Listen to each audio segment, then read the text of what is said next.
Today was a day where we brought some more competition to search. I feel like a new race is starting with a complete new platform technology. They're the 800-pound gorilla on this, and I hope that with our innovation, they will definitely want to come out and show that they can dance, and I want people to know that we made them dance. With the widespread success of OpenAI's ChatGPT, the competition in the online search market is heating up.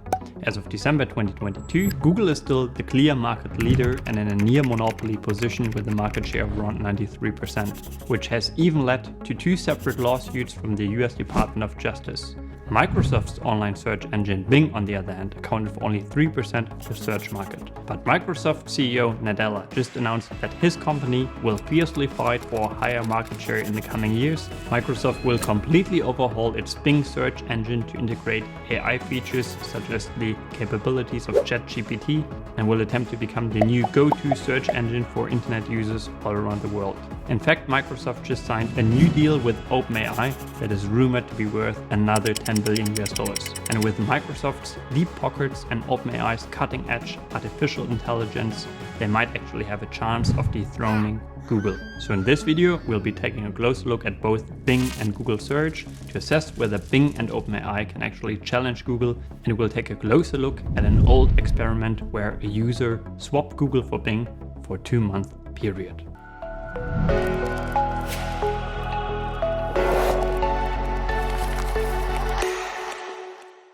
Alright, let's start by bringing you up to speed with regard to the latest developments in this new AI war.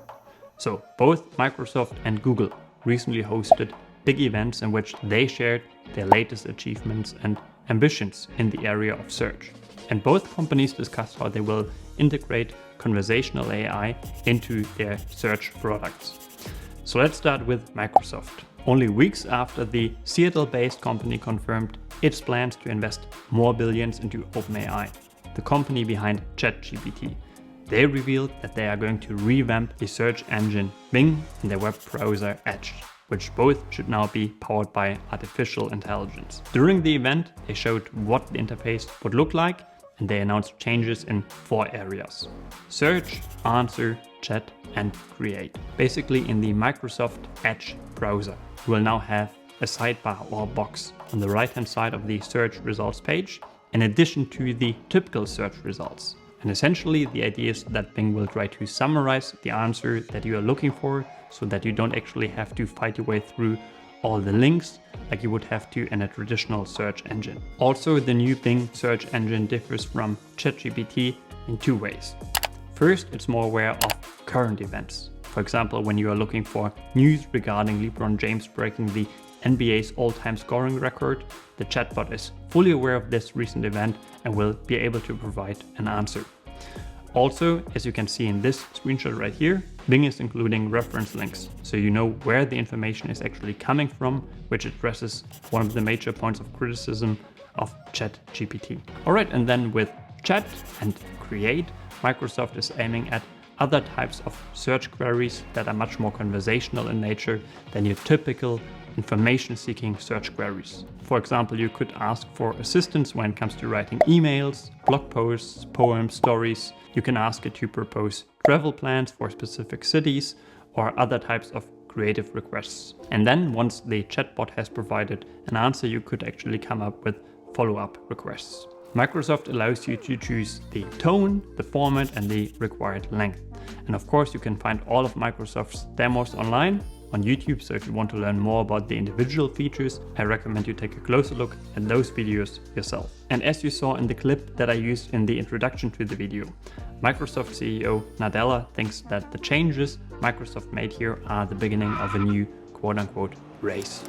A race in the internet search market that could potentially really disrupt Google. Now, Google, on the other hand, also held an event on Wednesday in Paris, during which Google said it would launch its own chatbot called Bard, and that Google too will add several AI features to its search engine, and also its mapping tools, including 3D models of some popular big cities.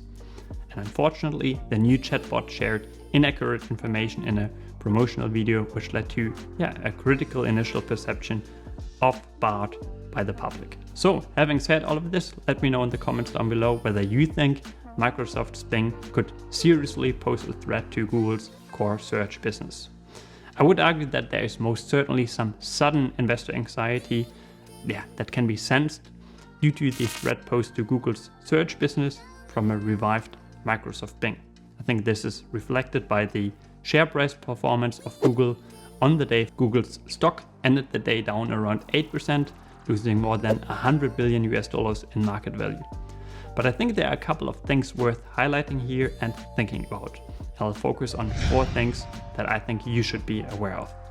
First, I was actually surprised by how aggressive Nadella's tone was when it comes to challenging Google's dominance in search. To quote what he said in an interview with the Financial Times, quote unquote, "From now on, the gross margin of search is going to drop forever. There is such margin in search, which for us is incremental. For Google, it's not. They have to defend it all." And he chose a similar tone in an interview with the Wall Street Journal. And again, let me just show you a short clip from this interview. The last time I checked, search was the most profitable category there is on planet Earth. So therefore, all I need is a few more users, and someone else that I'm competing in has to keep all of their users and all of their gross margin. I'm looking forward to that. But there is enough surplus. Let me put it this way. There is so much surplus that goes to one place, which I think would be nice if it was evenly distributed. So what Nadella is highlighting here is that online search is an incredibly attractive, high-margin industry. It is often said that Google may be the best business the world has ever seen. And if Bing can only take some market share away from Google, say they could triple their market share from 3% to 9%, this would already be quite a big success for Microsoft.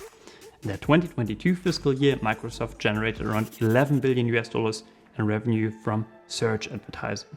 So tripling that would add another $22 billion to their top line and simultaneously, of course, reduce Google's earnings power. So Google, in theory at least, has much more to lose. This brings us to the second point that I want to make here.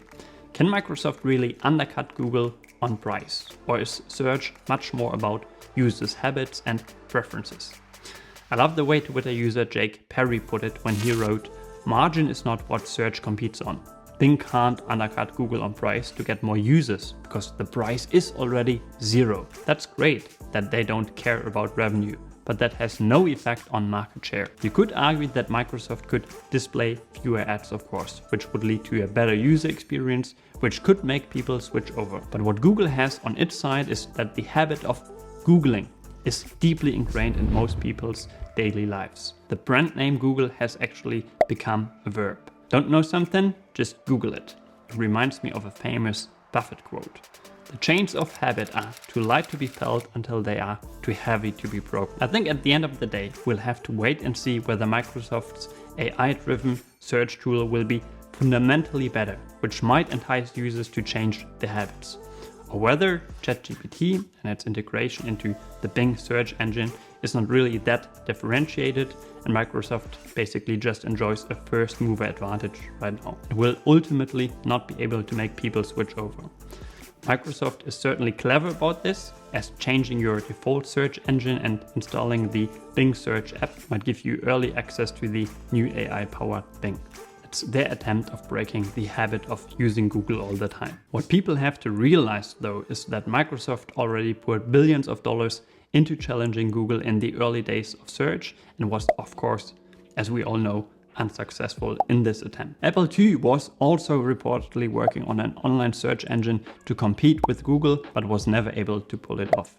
And voice search and voice-enabled devices were also said to be a major threat to Google, but could not make a dent in the dominant position of Google. Considering Google's scale and massive amounts of data, I think it's hard to imagine that Google cannot come up with a similarly powerful suite of AI-driven tools. Thirdly, I think what's worth pointing out is that Google search includes so much more than just the traditional search business and the traditional search queries. It's a suite of products including maps, the image and video search tabs, the news tab, and Google just announced that they will use AI to further improve their maps feature to create immersive 3D versions of certain cities. Let me just show you what Bill Gurley shared more than 10 years ago in 2012 when he tried switching to Bing for 2 months in total, as I think his takeaways from this experiment may still be valid today. For the past 2 months, I changed the default search engine on my browser from Google to Bing. I've used Bing almost exclusively for this period, and I have 2 quick conclusions. With regards to core search, the Bing results were perfectly fine. I never struggled to find anything. I never forced myself to redo the search on Google. So I would say Bing is on par in terms of traditional core search quality. Where I did struggle was with the non-core searches, i.e. maps, images, videos, news. Microsoft and Google use slightly different user interfaces on these non-core searches, and I had no idea how trained I was on the Google interface. Trying to learn the Bing tools and features was quite frustrating, and on those searches I kept returning to Google. Plus, I didn't realize how often I transitioned from one type of search to another, from core to maps or core to news. This was another point of frustration. Keep in mind I did not have a problem with Bing's non-core results, just rather the navigational elements. At the end of the day, for me, my user login is associated not with the quality of Google results, but rather with the understanding of the UI, features and levers. More like a traditional software application. Now finally, the ultimate winner in this battle between Microsoft and Google may actually be Apple.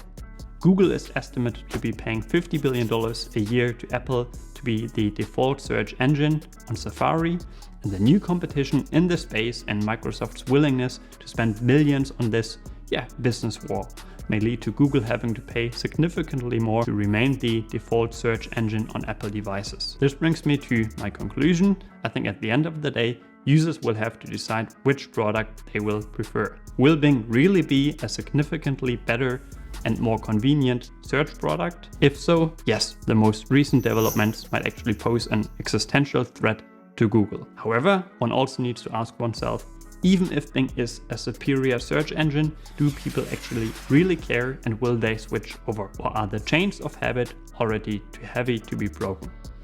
Okay, to learn more about this fascinating topic, I recommend you watch the following video next. Take care.